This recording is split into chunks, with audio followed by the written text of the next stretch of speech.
This week's challenge is all about spring weather. 1 minute can be sunny, the next, like this. It's April. Hope you're ready. I cycled to the Withy Bends within half a mile of Bushwood. It was a dull day with frequent showers of rain, so the country looked rather cold and grey. There was no sunshine to light up the ruddy blossom on the elm and alder trees. As I cycled between the hedges, I saw a number of birds carrying on their house building operations. I went little out of my way, down the lane to Kingswood to visit the steep banks where the blue periwinkle grows. There were numbers of flowers just opening. I only found one blossom fully expanded. Now this was a diary written by Edith Holden in 1906, over 100 years ago. Let's see if you can make your own weather diary. You could use symbols instead of words, or you could do what Edith did and write about the wildlife you see when you're out walking. Let's see if we can do one on the website. This week you can download a weather diary sheet. Now fill it in each day, what happens with sunshine, rain, temperature, wind and cloud, and you can predict what might happen tomorrow. So fill that in when you've printed it off. And the other thing we've got is Edith Holden's diary. The rest of what I was reading earlier, it's on here, you can read it yourself. There's Edith from 1906, she was a child then. And then see what you can write now. Here's one from Stanton Harcourt School. They looked at buds and they've put a diary entry on of what they saw back in February. So that was the past. What about the present? What can we tell about nature and weather now? Here's a saying: March winds and April showers bring forth May flowers. Now the weather affects nature all through the year, but it's really important in spring because the temperature, how warm it is, affects when things like flowers and buds come out. Now in your club pack that you got when you joined, there's a flower sheet with a tick list. Go out this week and see how many flowers you can see. Some of them are early and some of them don't happen for a couple of months yet. So see which ones you can find now and which ones you have to look for later in the year. Now the other thing is buds.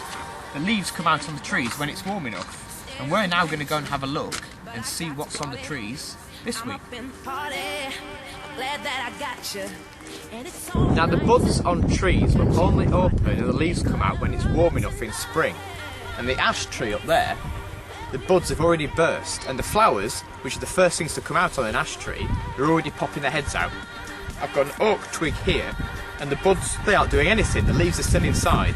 So the buds on the ash tree have come out before the oak. Now in the wood, there's a horse chestnut tree, and the leaves are already out, and they're this big already.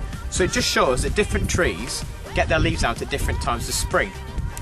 Now in your club pack, there's also a twig sheet. Now go out this week and see which twigs you can spot, and see which ones have opened. There's the ash tree first, they've already opened, but the oak, they haven't. And tell us which ones have opened where you live, so we can see what's happening around the country. So trees and nature can tell us about the weather now, but what about the future? Can they tell us what's going to happen in the future? Let's find out.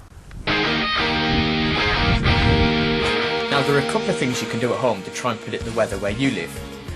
You get a pine cone, these close up just before it starts raining to protect the seeds inside.